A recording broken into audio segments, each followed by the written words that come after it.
sur la radio ici et maintenant dans le cadre de l'émission Cyberculture. Donc aujourd'hui on va aborder comme thème comment développer ses idées avec les communautés web et nous avons pour invité aujourd'hui Nicolas. Salut à toi Nicolas. Salut William et merci à toute l'équipe de Ici et Maintenant de m'avoir invité aujourd'hui. T'es le bienvenu, t'es le bienvenu. Donc on se retrouve juste après l'introduction de l'émission Cyberculture.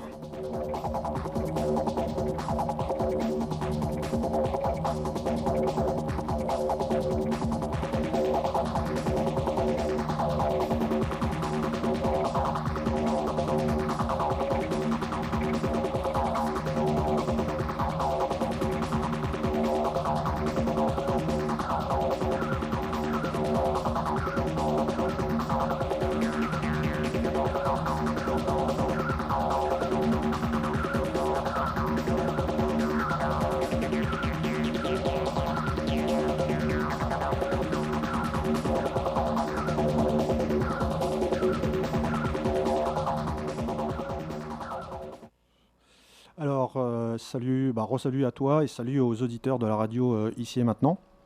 Dans le cadre de l'émission Cyberculture, donc pour une nouvelle édition, car Cyberculture recommence donc au mois de septembre dès aujourd'hui, donc nous sommes le 15 si je ne me trompe pas. Donc alors Nicolas, aujourd'hui je t'ai invité parce qu'on a on a eu quelques discussions assez sympathiques sur tout ce qui est idée. Et conception, donc les idées par exemple du concours Lépine par exemple, ou si un jour j'ai une idée, je la dépose à l'INPI, mais derrière, comment fait-on pour industrialiser cette idée, pour la développer à grande échelle? Oui, en effet William. Bah écoute, moi je suis passionné de web depuis plusieurs années et je trouve que le web c'est une opportunité formidable pour développer ses idées. Et donc je suis très content aujourd'hui de venir ici parler de comment développer ses idées sur le web. Alors, Alors, en fait quand le web a commencé, parce qu'après, je vais faire un petit peu l'historique de développement des idées, oui, ouais, je ne te coupe pas. d'accord. Donc quand le web a commencé, tout le monde était très content et très excité à l'idée qu'on puisse communiquer tous ensemble. Et donc les gens ont commencé à communiquer beaucoup et ont communiqué beaucoup autour des idées. Et il y a beaucoup de projets, de sites internet, de chats, de forums sur lesquels les gens pouvaient discuter des idées. Et très vite, on s'est aperçu que Internet et le web, c'était des super moyens de développer ces idées et de commencer à construire des projets ensemble avec des personnes qu'on connaissait ou des Mm. personnes qu'on connaissait pas. Après, c'est quoi? C'était plus des idées au sens informatique ou au sens large du terme? Alors au tout début, Internet, comme on le sait tous, c'était réservé à une certaine élite technique, des personnes qui étaient très compétentes au niveau technique Et assez geek aussi, hein. et assez Parce geeks. qu'avec les projets de Linux et toutes les distributions qui peuvent tourner autour et des logiciels libres. Ouais, hein. Et puis voilà, au fur et à mesure des années, avec la progression du web, Internet s'est ouvert à une population de plus en plus large de personnes. Et aujourd'hui, en fait, il y a de plus en plus de projets qui permettent à tout un chacun de développer son concept, de développer son idée, d'échanger dessus et de construire un projet dans la vraie vie ou online, tout en communauté. D'accord, et tu as quelques projets du début de ces fameuses communautaires. Et qu'est-ce que représentent ces fameuses communautés? Quel est leur intérêt, leur objectif? Que font-ils? Alors en fait, au début de l'existence de ces communautés, le démarrage, ça a été de dire on va prendre les personnes qui sont intelligentes et influentes et reconnues dans la vie réelle et on va leur permettre de partager leurs idées, leurs connaissances, leurs savoirs avec tout le monde et notamment avec tout le monde gratuitement. Et du coup, le passage d'idées s'est fait d'une certaine élite de la population vers tout un chacun. Et le meilleur exemple de ce concept-là, ce sont les conférences TED qui ont commencé aux États-Unis en 84. Et donc les conférences TED, le principe c'est que des personnes qui sont influentes dans un domaine de savoir, de science, de technique, de société, pouvaient faire une petite vidéo de conférence de 18 minutes. Et en fait, rapidement, ces vidéos ont été disponibles gratuitement sur Internet.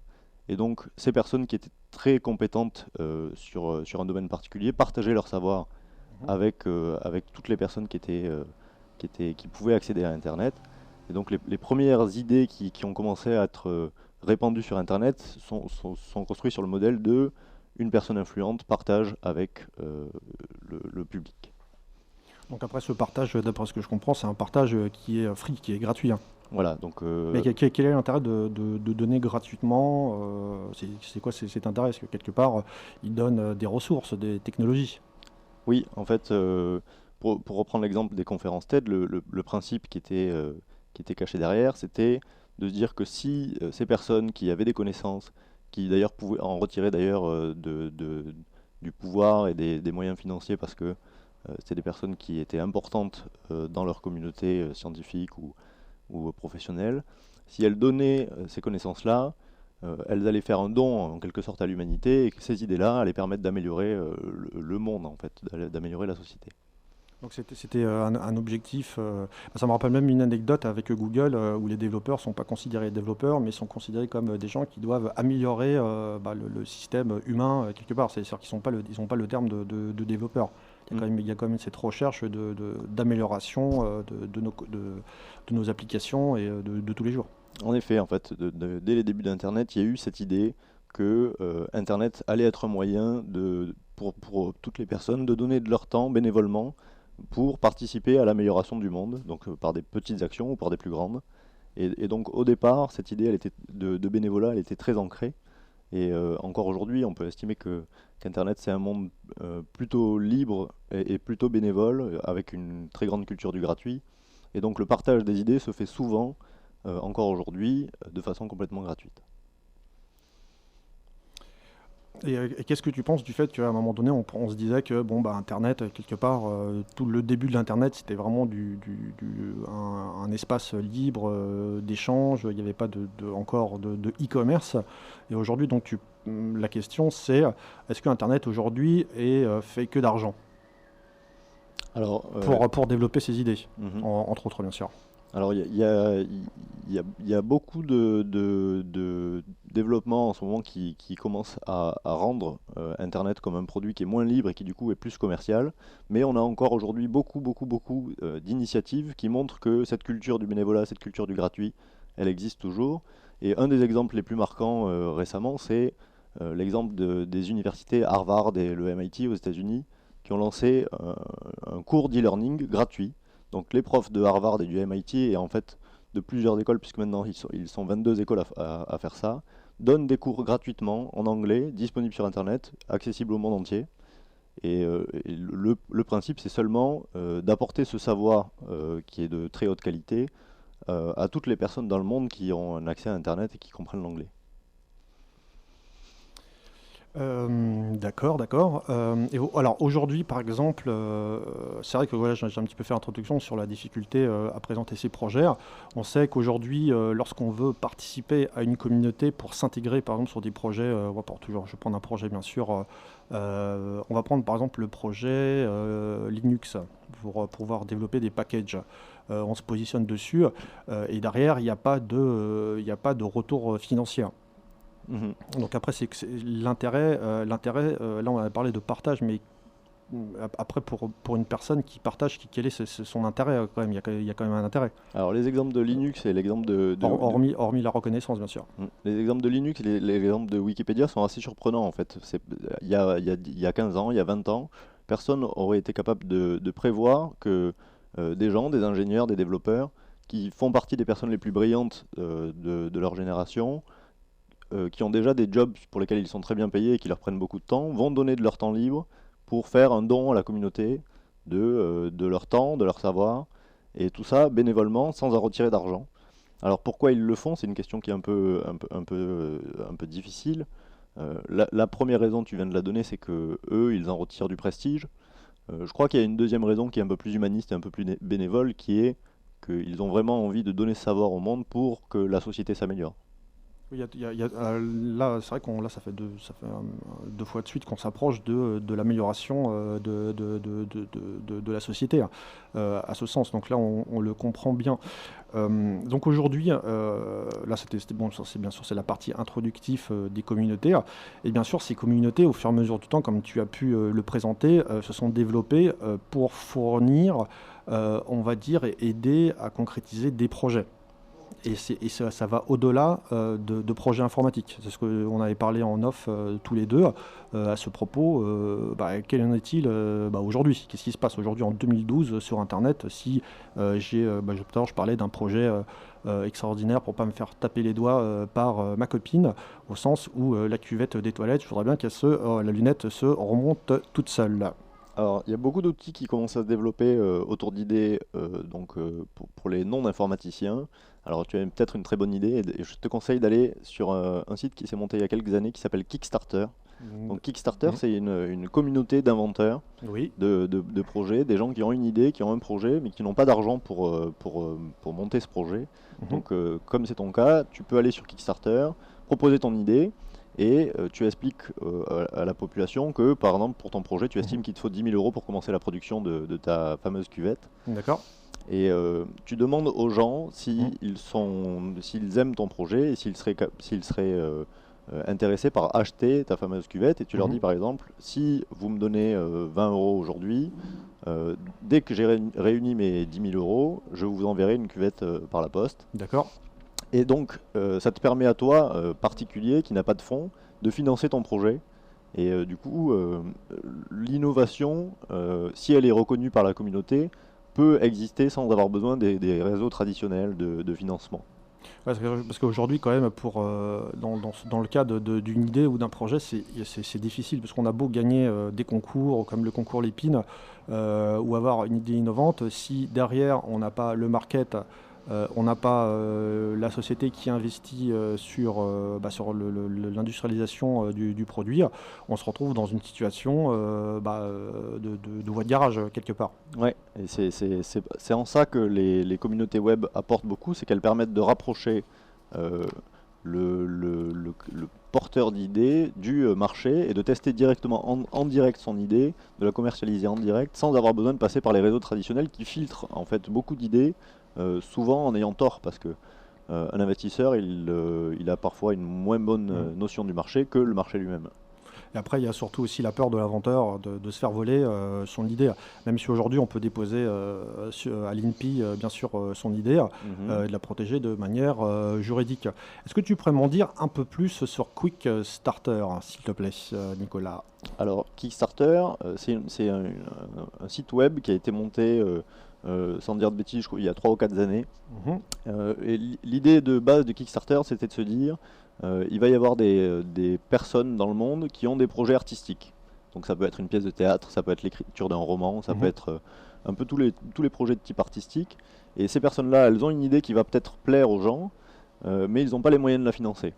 Et donc, pour les aider à financer cette idée, on va leur proposer de mettre sur Kickstarter leur projet, de le présenter aux gens, et si ce projet arrive à convaincre la communauté, c'est donc qu'il est viable financièrement, et donc la communauté va pouvoir le financer. Et en fait, Kickstarter, ça a pas mal grossi depuis quelques années, et aujourd'hui, ils ne font plus seulement des projets artistiques, ils sont aussi passés aux projets de produits physiques, d'objets physiques. Donc par exemple, ta fameuse cuvette, tu pourras la proposer sur Kickstarter. Et en fait, je ne sais pas combien de projets ont été financés par Kickstarter. Le record actuellement, je crois que c'est un projet qui a réuni 10 millions d'euros pour fabriquer une console de jeu interactive. C'est la console open source sur Android, c'est ça? Ouais, c'est une console basée sur Android qui sera vendue donc, pour les membres de Kickstarter, elle est vendue 100 $. Et le principe, c'est que c'est une console de jeu qui va être concurrente des consoles déjà existantes, donc sans les citer, les consoles de Sony et de Microsoft et de Nintendo. Et cette console, elle sera basée sur le principe que les jeux seront en freemium, donc les jeux seront gratuits au départ, et on payera seulement si le jeu nous plaît. Et ça, c'est une évolution qui n'a été permise que parce que la communauté est là, que parce que les gens ont aimé cette idée et ont financé ce projet. Et donc cette console, elle devrait sortir à la fin de l'année, si je ne me trompe pas. D'accord, alors pour bien comprendre, Quickstart, c'est un site américain d'origine. Il y a des versions françaises, bien sûr, parce que d'après mes souvenirs, il y a des versions françaises qui, bien sûr, là, on dépose le projet et il est validé par le sens de la communauté. C'est la communauté qui se connecte sur ce site et qui positionne donc quelque part une donation avec un retour, bien sûr, et en fonction... et tu m'arrêtes bien sûr si je dis des bêtises, en fonction de ces donations, elles vont avoir un retour de l'inventeur. En effet. Alors, je ne crois pas qu'il y ait de version française pour l'instant. Je crois que Mhm. le site est seulement en anglais, Mhm. mais il est accessible aux Français qui Mhm. peuvent d'ores et déjà Il y a peut-être une version, participer au... c'est peut-être traduit en français, hein, c'est peut-être pour ça. Non, je ne crois pas que pour l'instant ce soit traduit en français. Je me trompe Donc peut-être. moi je l'avais vu, parce que je connais une personne qui travaille dans le cinéma, Mhm. qui effectivement avait déposé son projet sur Quickstarter, si c'est bien ça, tu m'arrêtes bien sûr. Et là derrière, en fonction de ses donations, il y avait un service en retour. C'est-à-dire par exemple rencontrer les acteurs, rencontrer le REA, ou bien avoir un poster par exemple de représentatif du film avec une dédicace des acteurs. Mhm. Le principe du projet, c'est que le porteur de projet explique le budget dont il aura besoin pour Mhm. lancer son projet. Donc, imaginons que ce soit 10 000 euros. Euh, tous les visiteurs du site peuvent donner de l'argent Mhm. au porteur de projet pour financer sa pièce de théâtre ou son bouquin. Et en échange de l'argent, suivant le montant d'argent qui est donné, le porteur de projet donne quelque chose aux participants. Donc ça peut être juste un merci pour des petits montants, Mhm. un merci par mail, ça peut être des autocollants, ça peut être une place pour la pièce de théâtre en Mhm. question. Si c'est un produit physique, ça peut être le produit physique lui-même. Et éventuellement, voilà, les porteurs de projet sont libres complètement et ils peuvent offrir des cadeaux qui financent le projet. Donc, par exemple, d'aller d'aller rencontrer le metteur en scène d'un film. Et tous ces dons, donc c'est des dons qui sont commerçants. Donc, la personne qui fait un don reçoit une partie du produit final, permettent de financer le projet. Et en fait, le projet ne se lance que si la somme des dons remplit le minimum nécessaire pour lancer le projet. Je sais pas si tu as un pourcentage, la plupart des projets sont les bienvenus par cette communauté, ou des fois c'est catastrophique. Après c'est peut-être ce site c'est fait pour remettre aussi les inventeurs ou les personnes qui ont une idée le matin va se réveiller, avoir une idée, se dire ah, c'est une super idée que j'ai, mais derrière après c'est la communauté qui va juger ou pas si ce projet vaut la peine d'être financé. Alors en fait, l'équipe de Kickstarter fait un super travail parce qu'elle présélectionne les projets. Donc les projets qui sont présents sur le site internet sont déjà des projets qui sont qualifiés comme étant de qualité. Mhm. Donc je ne connais pas les statistiques, mais j'imagine qu'il y a pas mal de projets qui sont déjà recalés par l'équipe de Kickstarter. Donc après, il y a quand même il y a une prévalidation qui est faite par l'équipe sur la présentation du projet, si oui ou non il va être publié. C'est pour donner une qualité à cette fameuse communauté. Voilà. Et donc les projets qui sont présents sur le site sont déjà qualifiés, en tout cas par l'équipe de Kickstarter, comme étant au moins un peu viables. Et ensuite, c'est la communauté qui décide. Et donc ça arrive, je ne connais pas les statistiques, mais ça arrive régulièrement que des projets ne réussissent pas à être financés par la communauté. Mais ça arrive aussi très souvent que des projets soient beaucoup plus financés que ce dont ils avaient besoin. Donc par exemple, un projet avait besoin de 10 000 euros, ça arrive souvent qu'un projet soit financé à hauteur de 20 000, 30 000, 40 000 euros. Et du coup, le porteur de projet va avoir à monter une entreprise qui est plus grosse pour fabriquer plus Mhm. de produits, pour faire face à la demande. Et pour donner l'exemple de la console de jeu, pour reprendre l'exemple de la console de jeu dont on a parlé tout à l'heure, Ouya, cette console, pour lancer le projet, les concepteurs avaient besoin de 900 000 dollars Mhm. et ils ont eu plus de 10 millions de dollars.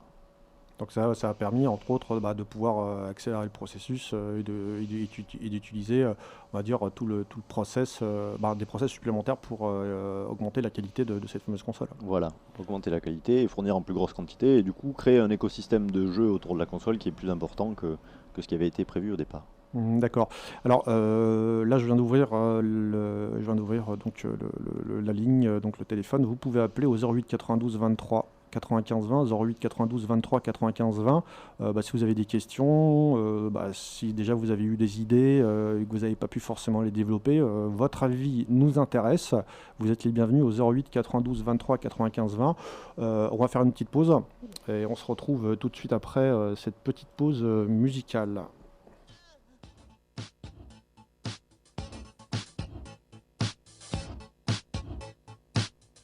Don't have to be beautiful to turn me on. I just need your body, baby, from dusk till dawn. You don't need experience to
You could be mine.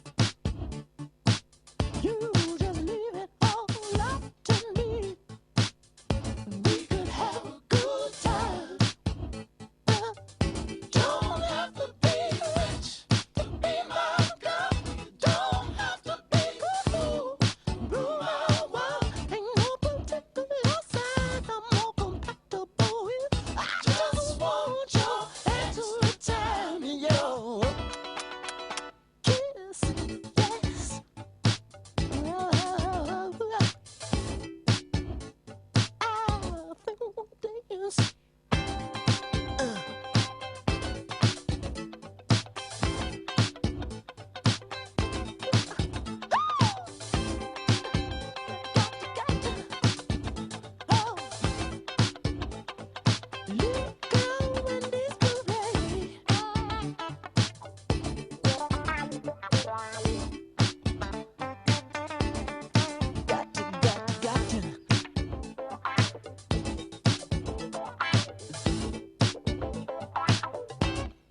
Women and girls rule my world, so they rule my world.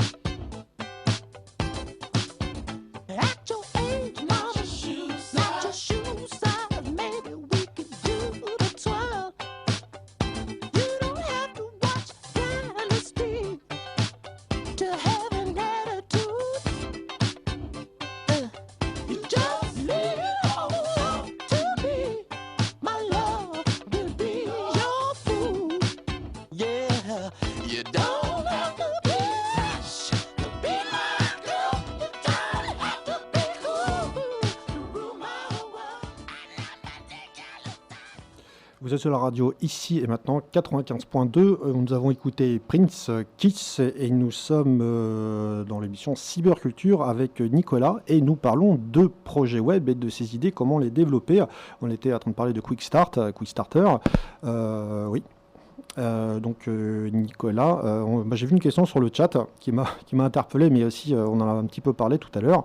Donc c'est plutôt une exclamation de Amiga 1200 qui dit que les dons financiers n'est pas forcément appréciés par le fisc.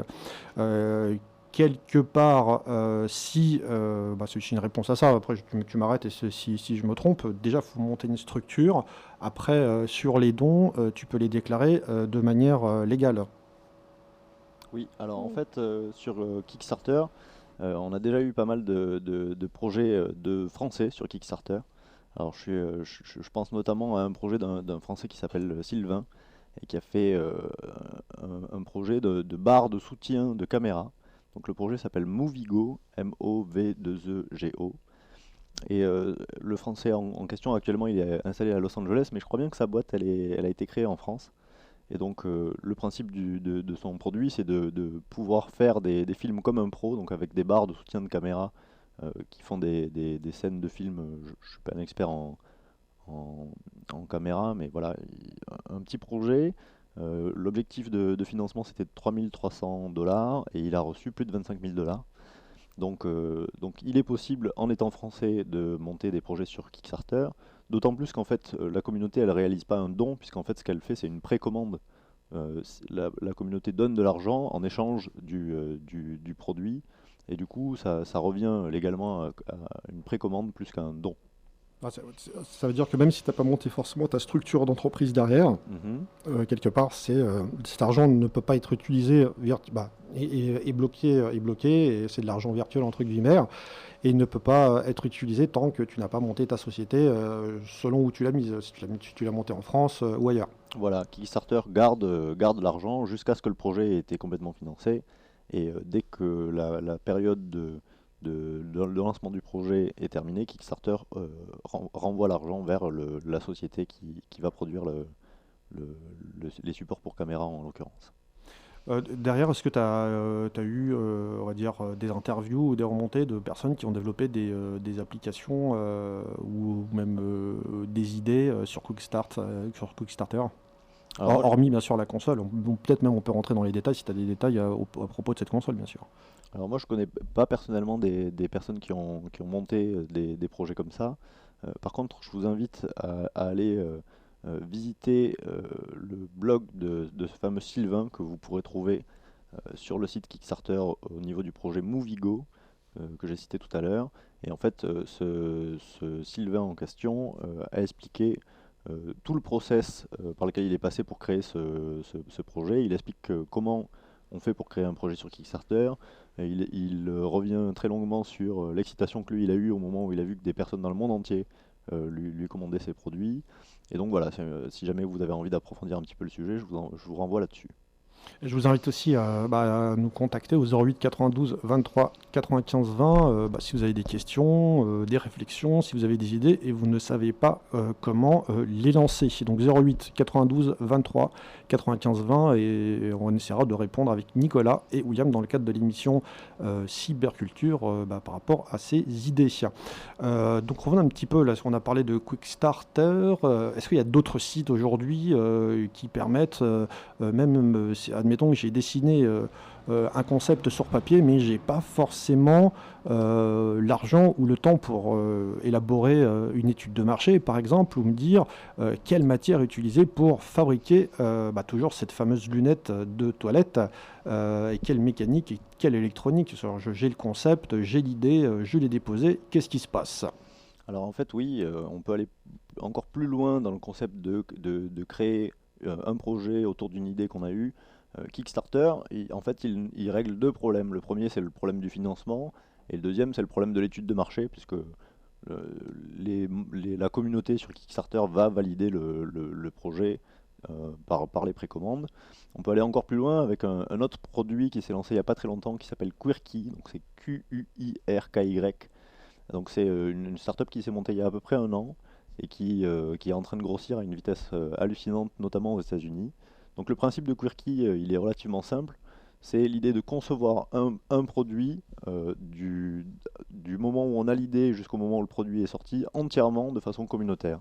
Donc par exemple pour ton idée de lunettes, si tu ne sais pas faire la conception en 3D, si tu ne sais pas fabriquer parce que tu ne connais pas les usines de production, si tu ne sais pas marketer ton invention. Je ne sais pas forcément modéliser aussi, parce que je suis un inventeur, je n'ai pas forcément des connaissances sur des logiciels de modélisation 3D pour déjà me donner une prévue. Ouais, donc ce que tu vas faire, c'est que ton idée, tu vas la soumettre à la communauté de Quirky, et en fait, toutes les personnes qui font partie de cette communauté vont travailler avec toi.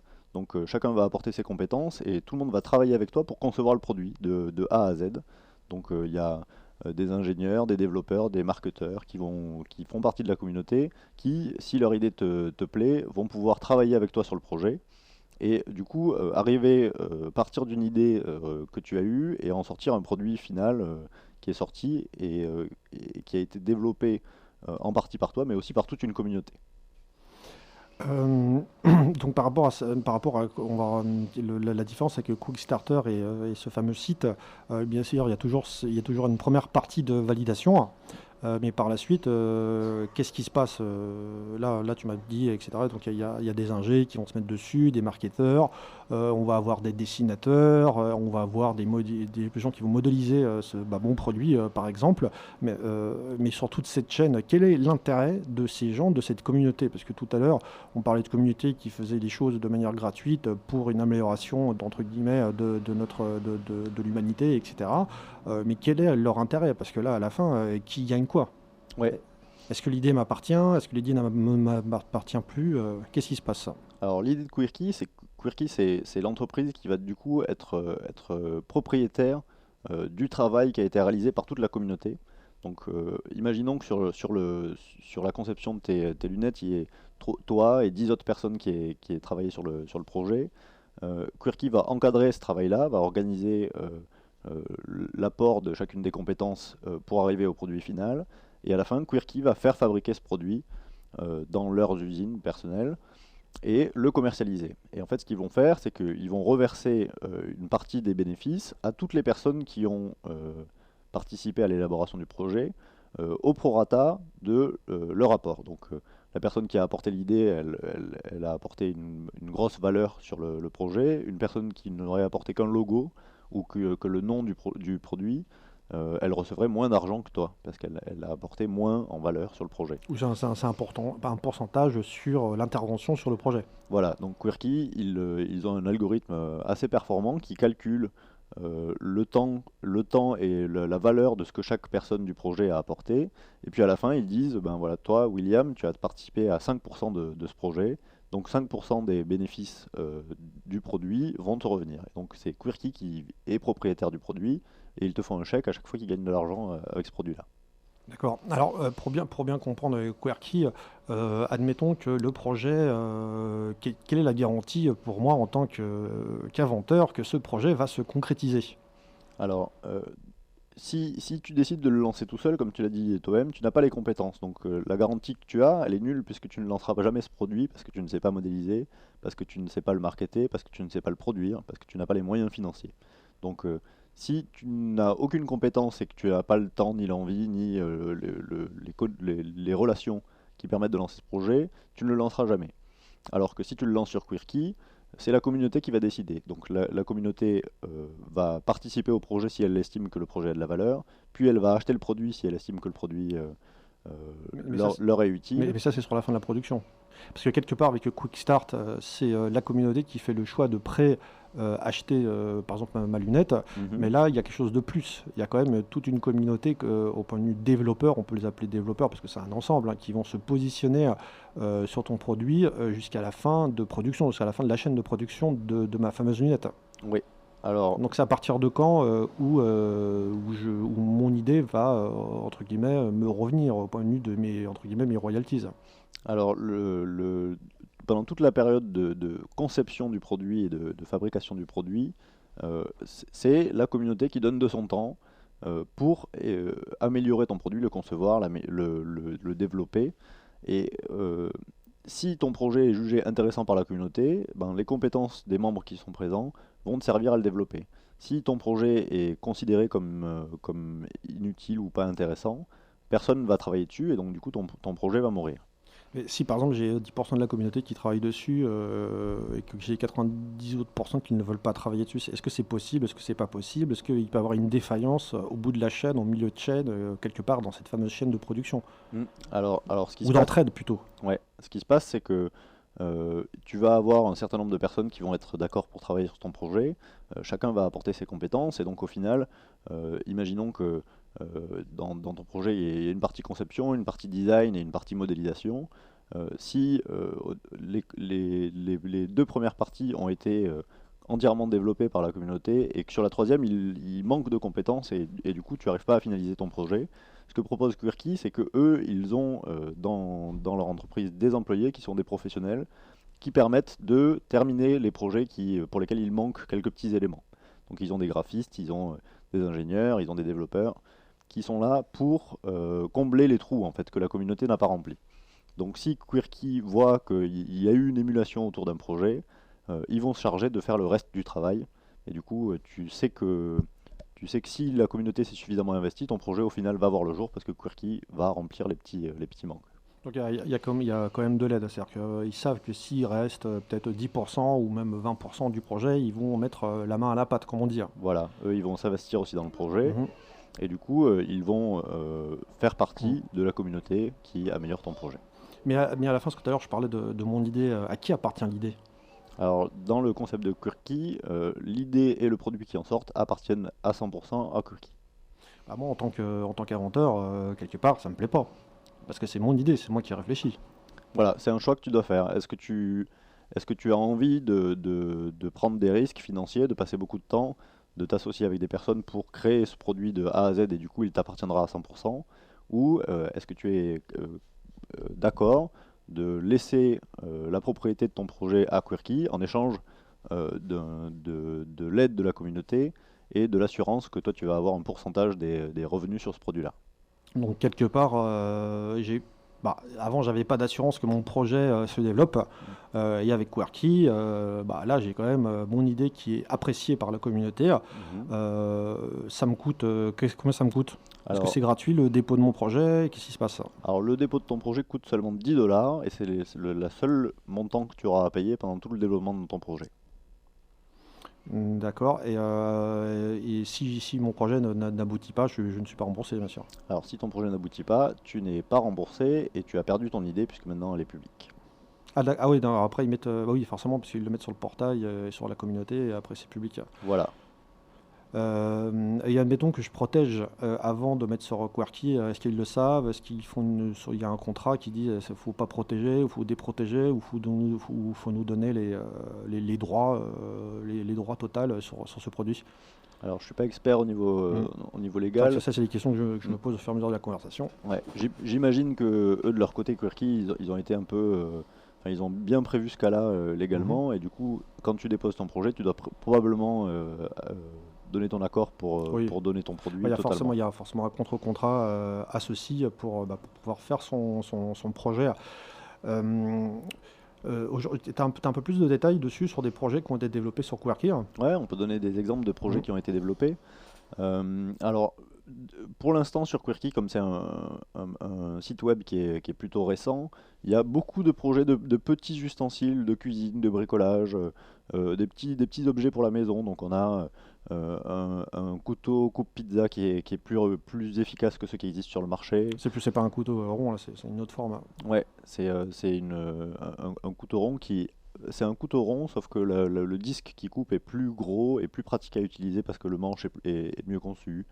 On a des produits comme la balayette du balai qui retient la poussière dans la balayette.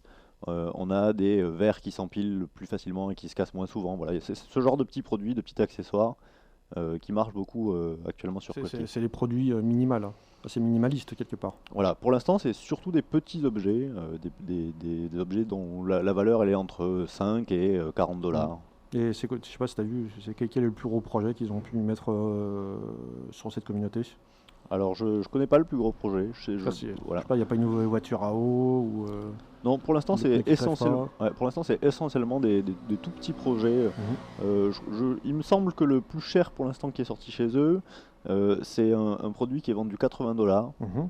Et ce produit, c'est un support pour ordinateur iMac Mhm. qui permet de glisser le clavier, la souris et éventuellement l'iPhone en dessous de l'iMac pour les ranger. Mhm. Et donc ce support, il est très esthétique et il va très bien avec tous ces produits Apple. Et il a la particularité d'avoir des ports USB. Donc les ports USB sur l'iMac, ils sont pas très accessibles. Et donc du coup, ce produit voilà, permet d'avoir des ports USB accessibles et de ranger tout son matériel en dessous de l'iMac.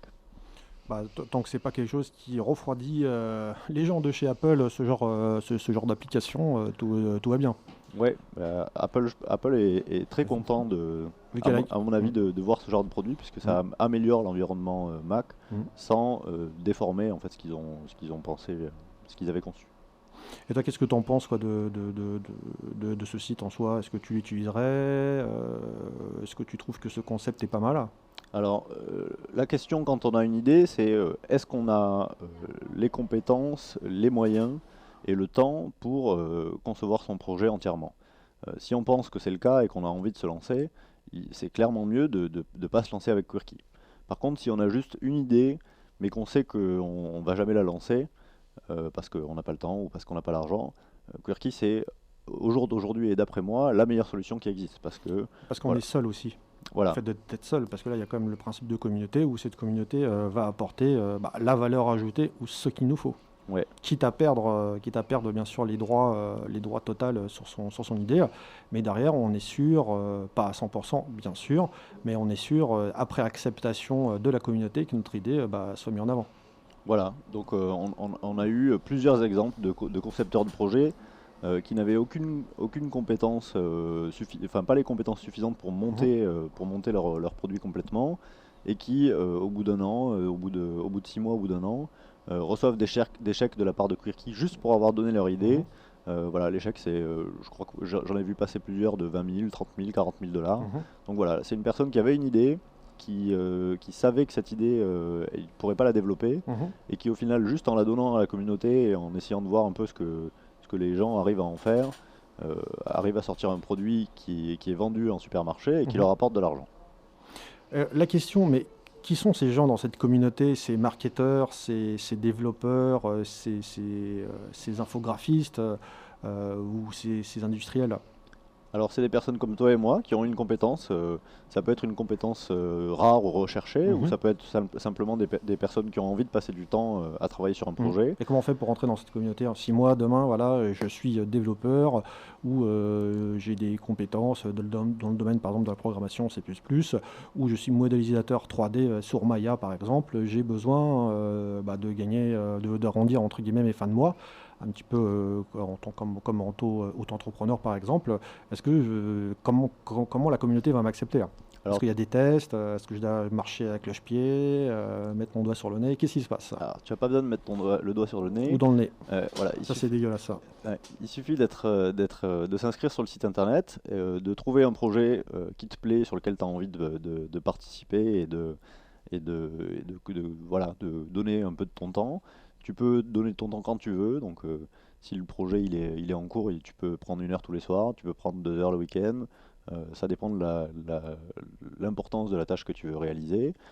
Et si ce que tu as développé pour ce projet-là est retenu par Quirky, donc par exemple si tu développes un site internet et que c'est ce site internet qui sera utilisé pour promouvoir le produit, Quirky reconnaît que tu as fait du travail pour ce projet et t'attribue un pourcentage de participation dans le projet. Donc si ce pourcentage c'est 2%, tu prendras 2% des revenus du site internet. Après, par rapport à ce projet, je peux peut-être. Est-ce qu'il y a il y a des votings sur les entrées déjà quand je rentre? Bon, on rentre pas de blanche par défaut, d'après ce que j'ai compris sur Quirky. C'est-à-dire qu'on ne va pas regarder notre CV ou notre parcours, ce qu'on a développé comme logiciel. Là, admettons que je dis j'ai cette capacité de faire telle chose, ça se passe bien. Ok, je comprends qu'on touche le pourcentage, mais si au milieu du projet je plante, parce que pour X raisons je plante le projet, et qu'est-ce qui se passe? Alors toi, par exemple, tu es responsable tu regardes dans le projet ce qu'il y a à faire et tu te dis, ben, moi je vais faire cette partie-là. Donc tu travailles dans ton temps libre sur cette partie-là et tu proposes à la communauté ton travail. Si une autre personne qui a les mêmes compétences que toi a décidé de faire la même tâche et l'a fait mieux, ben, c'est son travail à elle qui va être retenu et donc toi tu auras perdu ton temps. Si à la fin de toutes les propositions, ce que toi tu as fait est validé par Quirky, ben, c'est toi qui recevra l'argent correspondant. J'ai une question de nos amis, les chatteurs sur chatroom952.fr. Comment savoir si son projet ne sera pas attaqué par une marque ayant jugé que le produit dévalorise son image ou nuit à son activité commerciale? C'est Amiga 1200 qui pose cette question. Exemple, bon, on revient un petit peu à l'histoire du doc. Si Apple, par exemple, attaque la personne qui a créé ce doc, soi-disant parce que ce produit était dans son domaine. Alors l'avantage de Quirky, c'est que c'est Quirky qui est propriétaire du projet. Et du coup, C'est Quirky qui prend. voilà, c'est Quirky qui ont des équipes de juristes dans leurs équipes qui doivent vérifier que les projets sont bien propres au niveau de la loi. Et si jamais il y a un problème, c'est eux qui sont propriétaires du projet et donc qui sont responsables juridiquement. D'accord.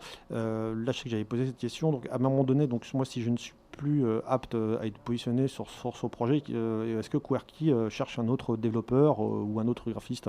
Alors Quirky ne recherche pas les compétences, c'est les compétences qui se proposent. Mhm. Et comment ils font pour sélectionner ces compétences? Parce qu'il y a quand même une queue.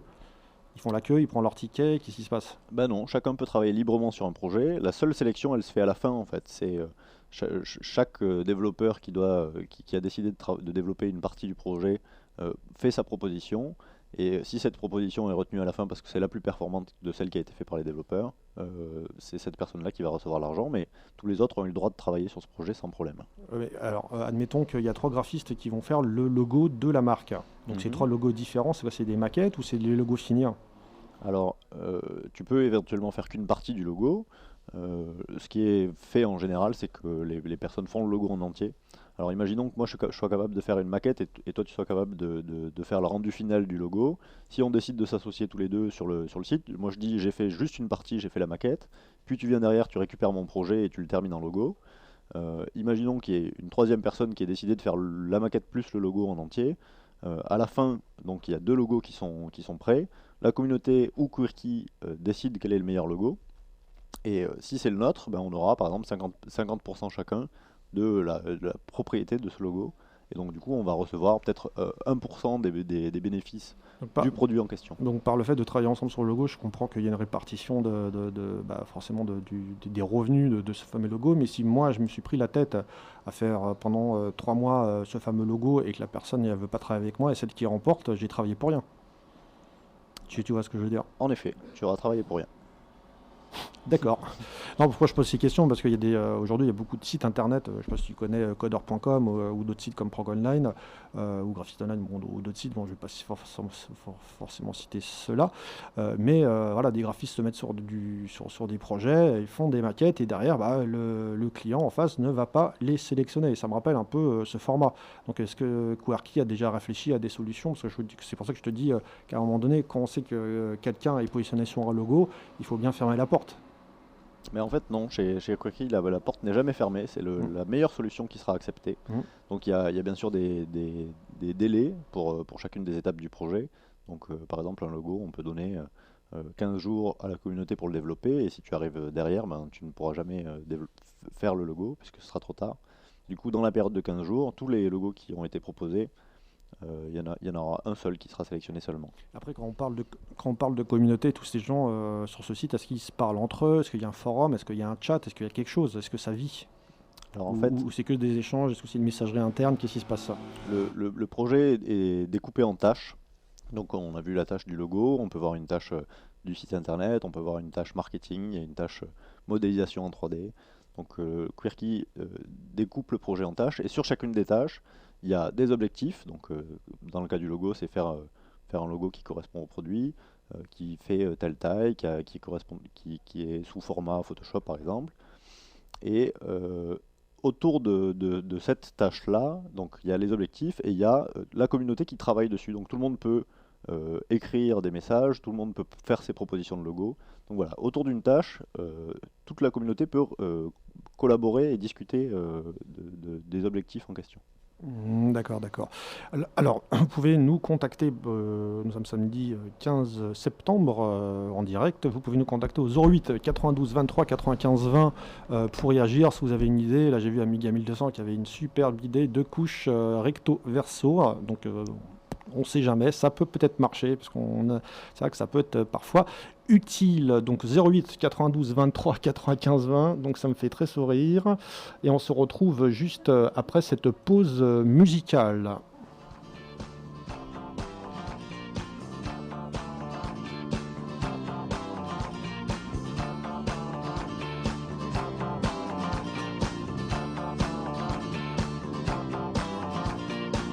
Le jour se lève et j'irai bien chanter avec le merle d'à côté. Déjà les étourneaux volent là-haut, merveilleux nuage d'oiseaux. Mon amour, la belle heure pour s'aimer. L'aurore dans mon corps fait couler la rosée. Le ciel est clair et l'air est encore frais. Par la fenêtre ouverte triomphe l'été.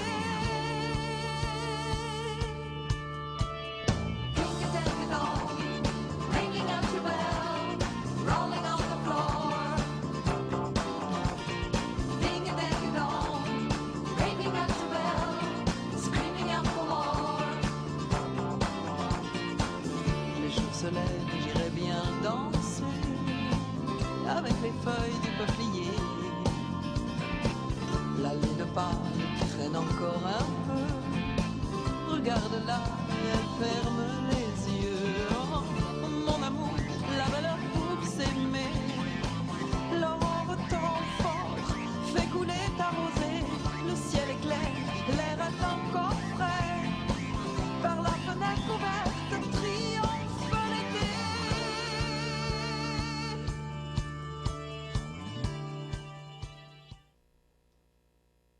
Vous êtes sur la radio ici et maintenant 95.2. Nous sommes avec Nicolas dans le cadre de l'émission Cyberculture et nous accueillons Hervé. Bonjour à toi Hervé. Oui, bonjour à tous. Oui, voilà, j'ai pris l'émission en cours comme j'expliquais. Et voilà, moi j'ai deux idées qui sont un petit peu différentes. Il y en a une qui concerne le pouvoir du d'utiliser les eaux grises des toilettes afin d'alimenter la cuve, enfin les eaux de toilette où on se lave pour alimenter les chiottes, quoi. Donc, Donc, un recyclage de l'eau. non, mais simplement c'est même pas une histoire de recyclage, c'est que les eaux grises, les eaux de toilette, quand on se lave les dents, quand on prend une douche, quand on se lave le visage, le corps, bon, il y a très peu de détergent à l'intérieur, et en même temps, il y a une quantité d'eau qui est envoyée, et le but, c'est de réutiliser cette eau-là pour les envoyer avec les eaux noires, quoi. Hein, ça permettrait d'économiser de l'eau de pluie, par exemple, hein, plutôt alimenter. Enfin bon, voilà, ça ferait gagnant pour tout le monde. Ça ferait gagnant pour tout le monde dans le fait où il y aurait une utilisation qui serait faite en moins.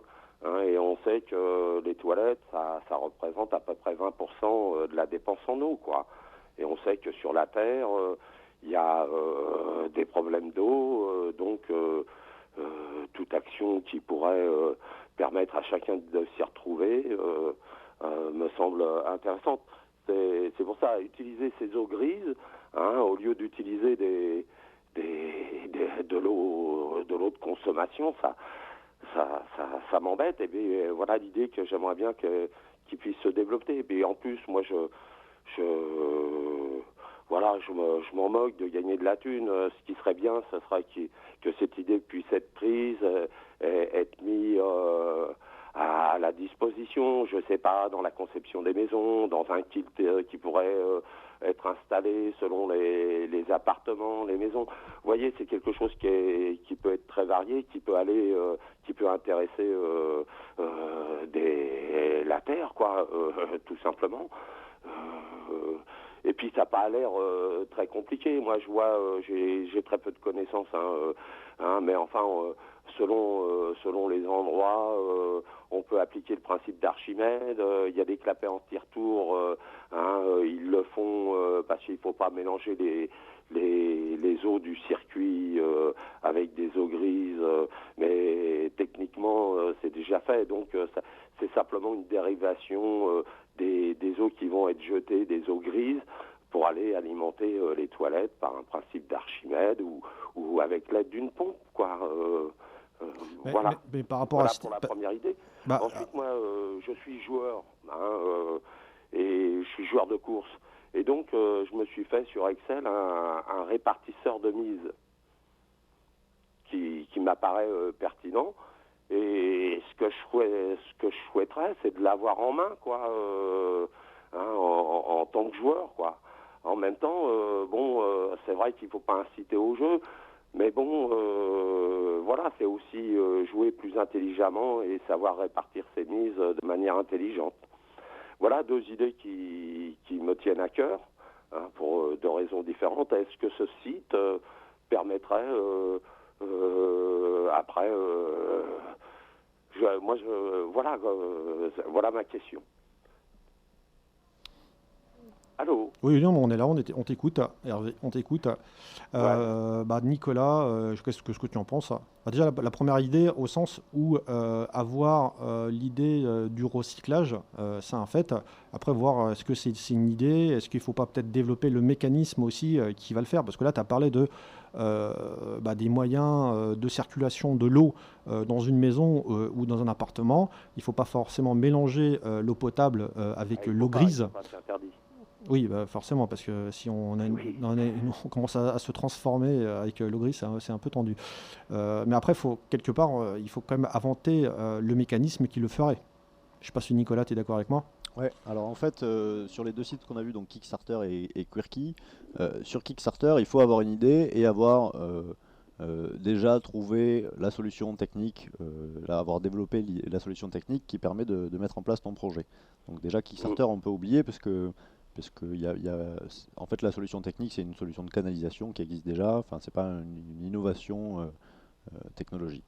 C'est plus dans la façon de construire les bâtiments, si je me trompe pas, c'est ça ? Oui, mais avec, il n'y a pas de problème, mais on peut le faire aussi en kilt. On le fait pour les trucs de flotte. Enfin, moi, l'idée à l'intérieur de ça, c'est quand même si on peut économiser 20% de l'eau potable, ça peut être intéressant pour le porte-monnaie de chacun, et puis c'est intéressant pour la Terre. Ensuite, bon, effectivement, il n'y a peut-être pas besoin d'un nouveau mécanisme, mais simplement d'appliquer des connaissances qu'on a, quoi, parce qu'on n'a pas pensé réellement à l'époque, parce qu'on avait peut-être un peu moins de maturité et de conscience collective.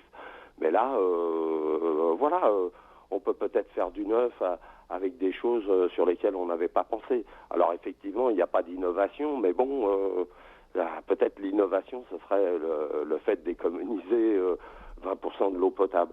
Bon, alors de l'autre côté, je sais que le répartisseur de mise sur le concept du joueur, ça peut faire clash, quoi. C'est pas un problème.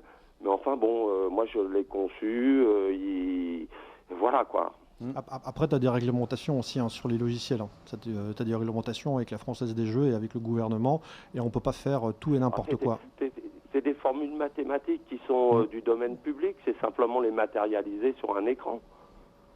Alors, Mais après, est-ce que ces formules mathématiques, c'est tes formules, hein, ou c'est des formules que tu as récupérées en libre droit? Non, moi j'ai utilisé le fait de la proportionnalité et de mettre en place simplement des choses qui sont connues, hein, qui circulent librement chez tous les mathématiciens et tous ceux qui s'intéressent aux mathématiques pour des raisons X et Y, quoi. Hein, il me semble que les mathématiques sont du domaine public. Hein.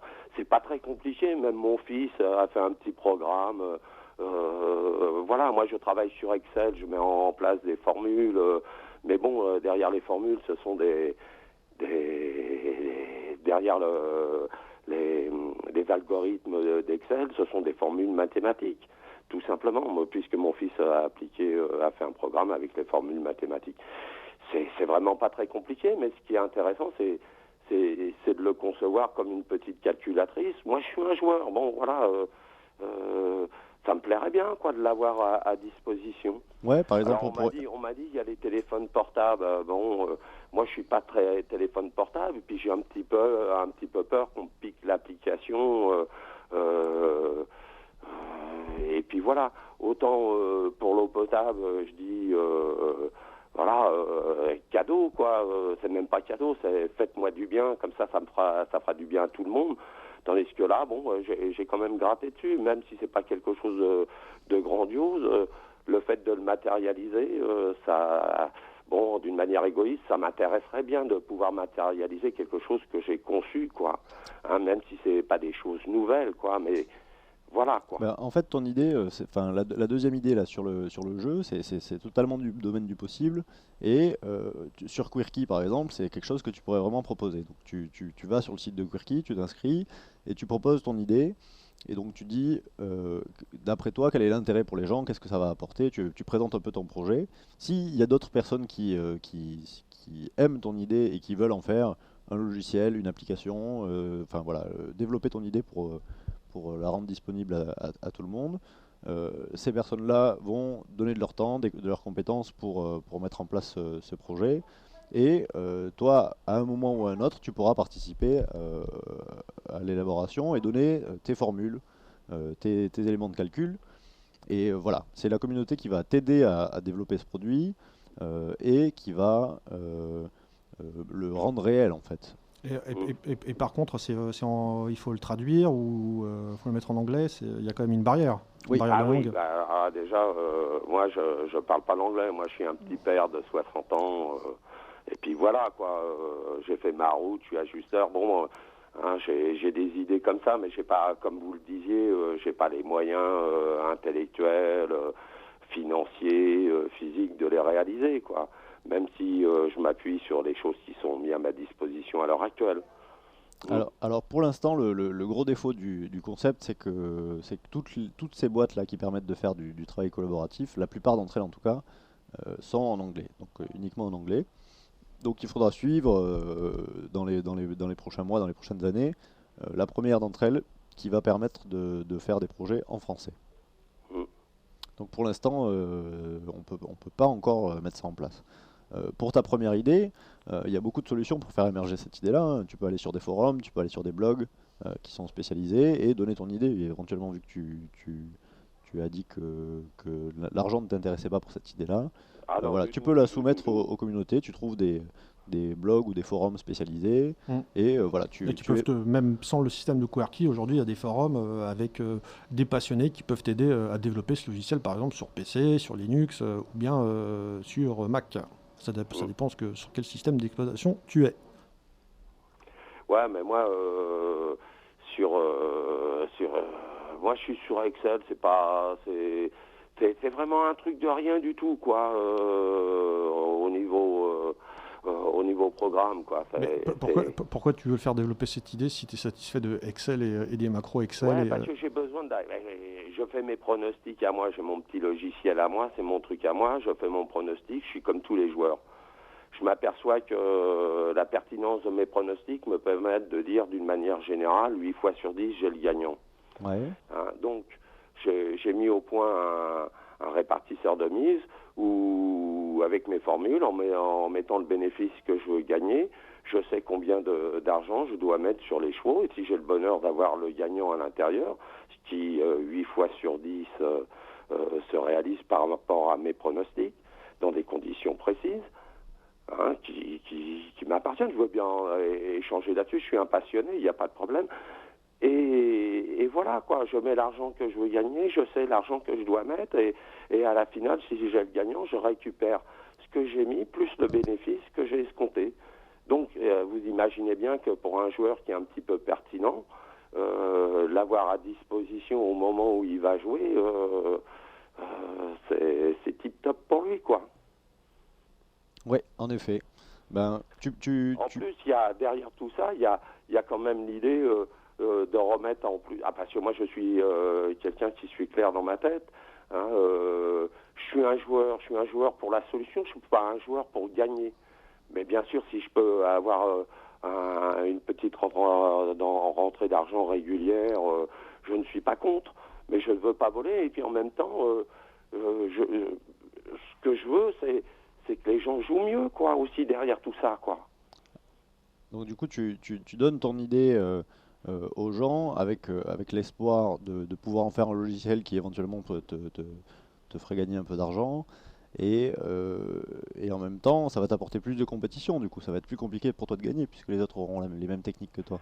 Ah oui, non, mais chacun son pronostic. C'est l'outil, là, c'est l'outil pour répartir. Et est-ce que tu penses que cet outil, c'est quelque chose de suffisamment compliqué et de suffisamment innovant pour que les autres joueurs n'utilisent pas les mêmes techniques, en fait? Ah ben pour répartir les bases, c'est des mathématiques, c'est 1 plus 1, c'est 2, quoi, c'est comme ça. Il n'y a pas de secret, quoi. Simplement, c'est quelque chose qui n'est pas à disposition à l'heure actuelle. C'est un petit peu comme le truc... Il y a plein de choses qui sont pensées, qui peuvent être construites, qui ne sont pas nouvelles parce que c'est plus une association. Ce qui se passe c'est dans la création, c'est que souvent on associe des idées qui sont déjà faites et ça nous amène sur un autre terrain, quoi. Et Ouais. on s'aperçoit que c'est pas si innovant que ça, mais c'était pas là, quoi. D'accord, d'accord. Tu peux aussi passer par, sans parler des sites comme Kickstarter et Quirky, tu peux aussi passer par le système un peu plus traditionnel, d'aller voir toi directement une entreprise de développeurs, et voilà, et leur proposer ton idée. Alors tu peux éventuellement leur faire signer un document de confidentialité et voir avec eux s'ils sont d'accord de développer ton produit. Voilà, des personnes que tu vois dans la vie réelle en fait. Donc au sens toujours de communauté ou de société, c'est pour toujours le logiciel, hein.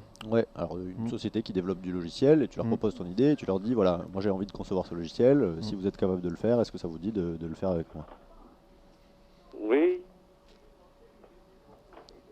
j'entends plus très bien, là. Mais tu n'entends plus? Je vous entends plus, j'ai pas entendu les dernières paroles. Donc ce qu'on te proposait, je sais pas si tu nous entends mieux là maintenant, ce qu'on te proposait c'est éventuellement d'aller voir une société de développeurs, d'aller les contacter directement par téléphone ou d'aller les voir physiquement et de leur proposer ton idée en leur disant voilà, moi j'ai cette idée-là, j'ai envie d'en faire un logiciel, est-ce que ça vous dit de faire ce logiciel pour moi et éventuellement de le commercialiser? Du coup, tu n'es pas forcé de passer par une communauté web, tu peux aussi passer par des systèmes un peu plus traditionnels. Ouais, bon, à mon âge, vous voyez ce que je veux dire, je m'en tape un petit peu. Je suis pas dans la démarche de création d'entreprise. Je suis plus dans la démarche des Communautaire. petits des petits bricoleurs qui se disent ce serait pas mal de partager mon idée avec les autres. Ensuite, moi, du côté du répartisseur de mise, vous voyez, c'est moi l'idée, c'est d'avoir une petite calculette qui est de cette forme-là, où je rentre mes cotes, mon truc, il y a 3 données à rentrer, et puis c'est réglé, quoi. Voilà, quoi. Maintenant, vous savez, j'ai plus envie de me battre pour essayer que les idées surmontent. Hein. Moi, vous disiez par rapport à la communauté, les idées.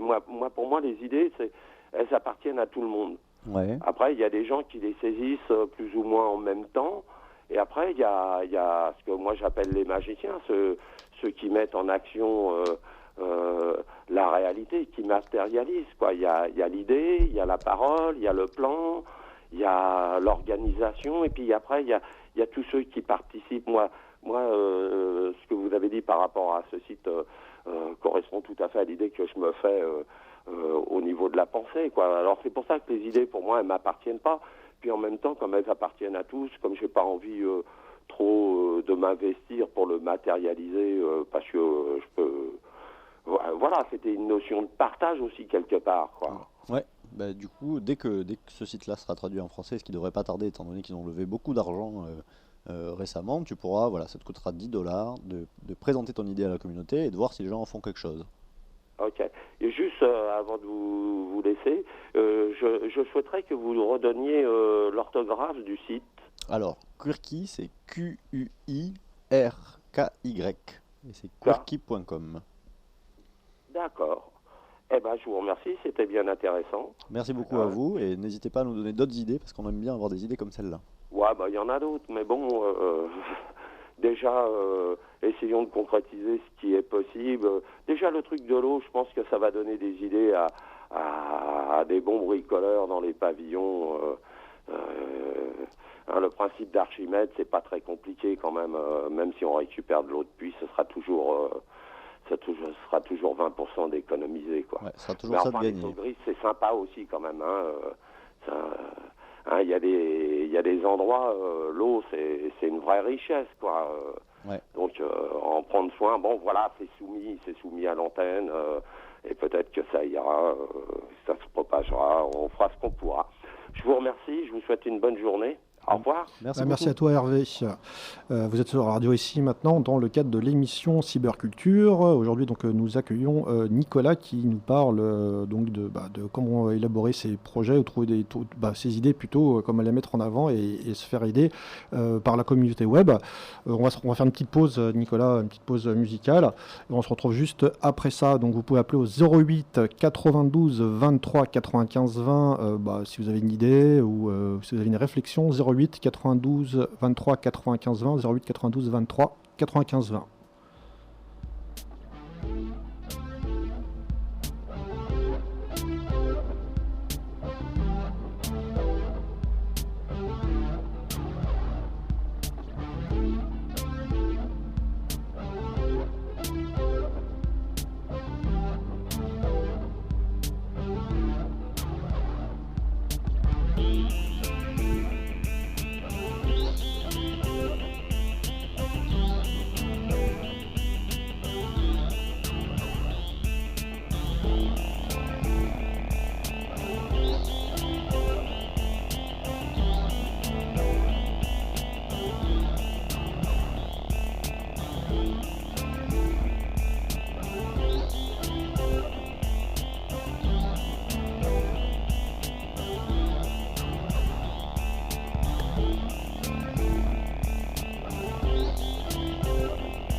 Vous êtes sur la radio ici et maintenant 95.2 et nous sommes avec Nicolas dans le cadre de l'émission Cyber Culture avec vos idées, comment les concrétiser avec la communauté web.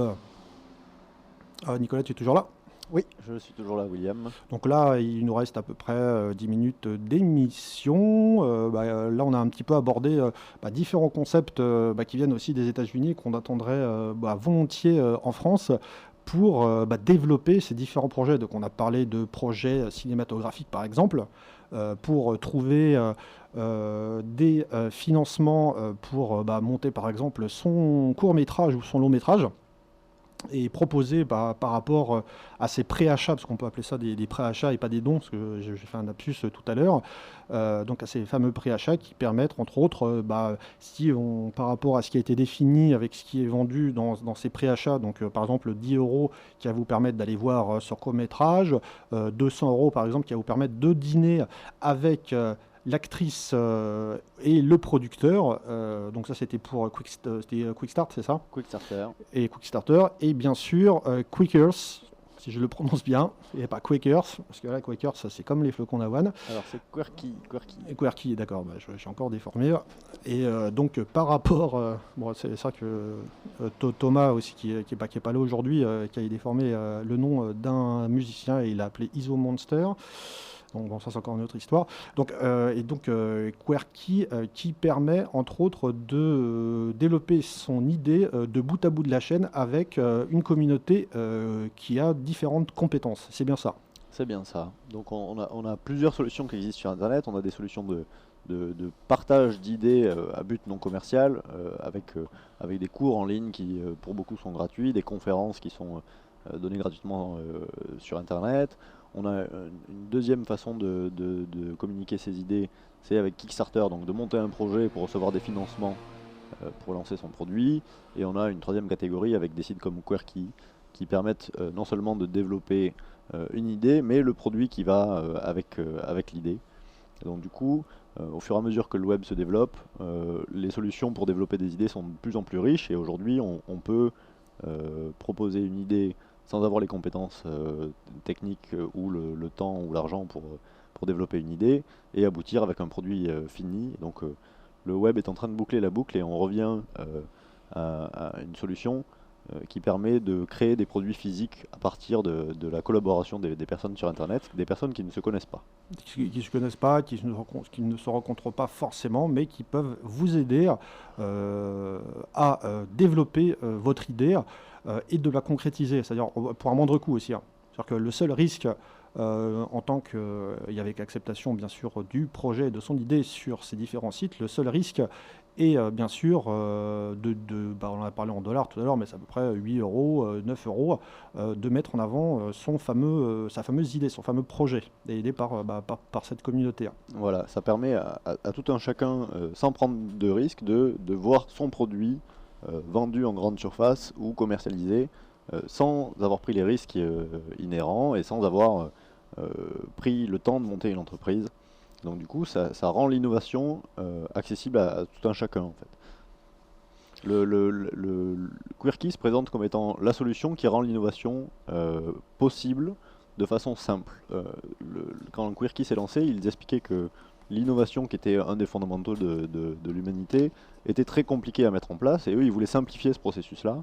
Et je crois qu'avec leurs produits, ils ont plutôt réussi dans cet objectif-là, puisque chaque personne avec juste quelques compétences ou une idée ou l'envie de passer 2 heures, 3 heures de son temps par semaine, ou un peu plus ou un peu moins, à travailler sur un projet, participe à un processus d'innovation qui du coup est très simple, qui est accessible à tout le monde. C'est assez accessible à tout le monde. Là, comme tu as pu le dire, avant ce système ou ce genre de système, c'était très dur de mettre en avant son projet. Il fallait trouver des business angels, par exemple, ou des entreprises qui acceptent de développer notre projet. Mais derrière ça, bien sûr, il y avait toujours cet aspect de risque. Alors que là, ils ont mutualisé de manière, ils ont mutualisé sur une même place, sur une place de marché, on peut appeler ça aussi place de marché, différentes personnes qui s'investissent dessus. Et l'autre question, si le projet n'aboutit pas à la fin, qu'il n'y a pas la vente, qu'est-ce qui se passe? Parce que ça, je ne sais pas si je te l'ai posé jusqu'au bout. Si voilà, il arrive même si on va dire que Quirky ne peut pas trouver le spécialiste par exemple, spécialisé en bois d'une certaine spécialité, il ne le trouve pas. Qu'est-ce qui se passe si le projet n'aboutit pas? Alors, Quirky, ils ont des ressources qui sont très importantes. Du coup, en général, ils arrivent, quand ils estiment que c'est nécessaire, à trouver toutes les compétences qu'il faut. Si ils n'arrivent pas à trouver les compétences, la plus grosse probabilité, c'est que le porteur du projet au départ ne les aurait pas trouvées non plus. Du coup, il est possible que le produit n'aboutisse pas à la fin, mais la probabilité que ça arrive est beaucoup plus faible qu'en lançant son projet tout seul. Du coup, Quirky est une solution qui permet de donner au projet une chance plus grande d'arriver à terme. Dans le cas où ça n'arrive pas, le projet est tout simplement perdu parce que la communauté a estimé que ce produit ne méritait pas l'investissement qui était nécessaire. D'accord, donc quelque part, au moins, ça nous refroidit, ça nous refroidit pas, mais quelque part, ça nous remet aussi dans la réalité en disant, oui, c'est une super idée, mais quelque part, la communauté a estimé que non, ce n'était pas forcément attendu. Oui, l'avantage, c'est que la communauté, elle représente le marché, et du coup, un produit qui n'est pas accepté par la communauté a beaucoup de chances de ne pas être accepté par le marché, et du coup, c'est un produit qui n'a pas de valeur commerciale. Et aussi, on a un petit peu parlé en off tous les deux, c'est aussi la création d'un besoin réel. Et c'est pas la création d'un besoin qui n'est pas forcément nécessaire à nous en tant qu'individus. Voilà, l'avantage de Quirky et d'autres solutions comme Kickstarter dont on a déjà parlé, c'est que dès le début du lancement du projet, le projet est confronté aux consommateurs potentiels. Et du coup, l'assurance que Quirky apporte, c'est que ce projet va avoir des clients, puisque s'il y a des personnes qui ont été motivées pour travailler sur ce projet, puis pour le financer, puis pour faire des précommandes, forcément il y aura un marché derrière, et du coup le besoin qui est derrière ce produit, il est réel, parce qu'il a été reconnu par plusieurs dizaines de personnes qui ont participé à ce projet. Donc on est déjà assuré d'avoir une quantité importante de clients, et donc on est assuré que le besoin dans le marché, il existe vraiment. Donc c'est fortement intéressant. Alors très chers auditeurs, très chères auditrices, si vous avez un projet, je pense que vous pouvez peut-être trouver une communauté qui peut vous aider au développement de celui-ci. Donc si tu es d'accord Nicolas, par rapport à ces projets. Donc là on va arriver à la fin de l'émission d'ici quelques instants. Donc on va conclure. Je te remercie Nicolas donc d'être passé et d'avoir partagé avec les auditeurs de la radio ici et maintenant ce dossier spécial communauté et comment développer ces idées grâce aux communautés, parce qu'il y a quand même cet esprit communautaire qui est de retour de manière un peu plus, on va pas employer le mot commercial, mais un peu plus... comment on peut employer le mot, un peu plus actif par rapport à des forums, où là sur le forum c'est simplement un post, et là ça va pas forcément être organisé, parce que pour trouver chaque spécialiste ce n'est pas forcément évident, si tu es d'accord. Oui, en effet. Merci beaucoup William, merci à la radio ici et maintenant, et j'espère que cette émission vous aura donné envie de participer à des projets sur internet, du coup de faire émerger de nouvelles idées, de nouveaux projets, et de créer les produits de demain. Merci à toi Nicolas. D'ici quelques instants, vous allez retrouver la hotline avec Olivier, si vous avez des problèmes d'informatique. Donc là, on va se quitter d'ici quelques instants. On a un appel téléphonique. Je suis désolé, je ne peux pas le prendre parce que je vais passer à l'émission d'après. On se retrouve samedi prochain dans Cyberculture. Normalement, Thomas sera là, parce qu'il n'était pas là de manière exceptionnelle aujourd'hui. Donc, ce sera donc Thomas et moi-même, William, qui présentera l'émission. On se retrouve ce soir dès 23h sur Ici et Maintenant, avec pour thème ce soir dans l'antenne libre, comment se simplifier la vie. Je vous dis salut et on se retrouve ce soir. À très bientôt.